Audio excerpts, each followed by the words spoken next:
nothing without but education, only education. দেশের শিক্ষা ব্যবস্থায় কি আসছে বড় কোনো পরিবর্তন? দুই গুরুত্বপূর্ণ মন্ত্রণালয়ের দায়িত্ব একসাথে পেলেন এক সময়ের জিরো টলারেন্স নীতির জন্য আলোচিত সেই নেতা। কে তিনি, কি ছিল তার অতীত সাফল্য, আর এবার কি আশা করছে দেশ? চলুন জানি বিস্তারিত। ঠিক মতো লেখাপড়া করতে হবে, নকল আর হবে না।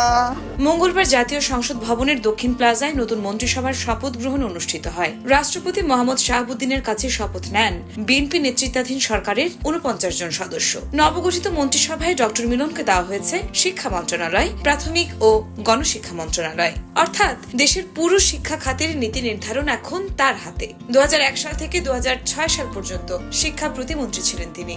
সবচাইতে গুরুত্বপূর্ণ বিষয়, ২০০৫ সালে গঠিত হয় বেসরকারি শিক্ষক নিবন্ধন ও প্রত্যয়ন কর্তৃপক্ষ NTRCA, যা শিক্ষক নিয়োগের স্বচ্ছতা নেয়। এছাড়া তার আমলেই চালু হয় আন্তর্জাতিক মানের GPSC-GPA পদ্ধতি। ত্রয়োদশ জাতীয় সংসদ নির্বাচনে চাঁদপুর ১ কচুয়া আসন থেকে বিপুল ব্যবধানে জয়ী হন তিনি। ধানের শীষ প্রতীকে তিনি পান ১,৩৩,১৬২ ভোট। জনগণের এই সমর্থনই তার রাজনৈতিক প্রত্যাবর্তনকে করেছে দৃঢ়।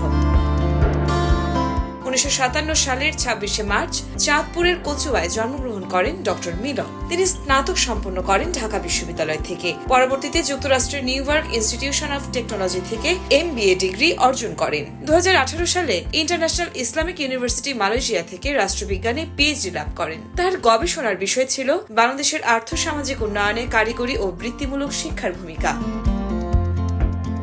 ১৯৯৬ সালে প্রথমবার সংসদ সদস্য নির্বাচিত হন। ২০০১ সালে আওয়ামী লীগের প্রার্থী মহিউদ্দিন খান আলমগীরকে পরাজিত করে আবারও জয়ী হন। বর্তমানে তিনি বিএনপির জাতীয় নির্বাহী কমিটির আন্তর্জাতিক বিষয়ক সম্পাদক হিসেবেও দায়িত্ব পালন করছেন।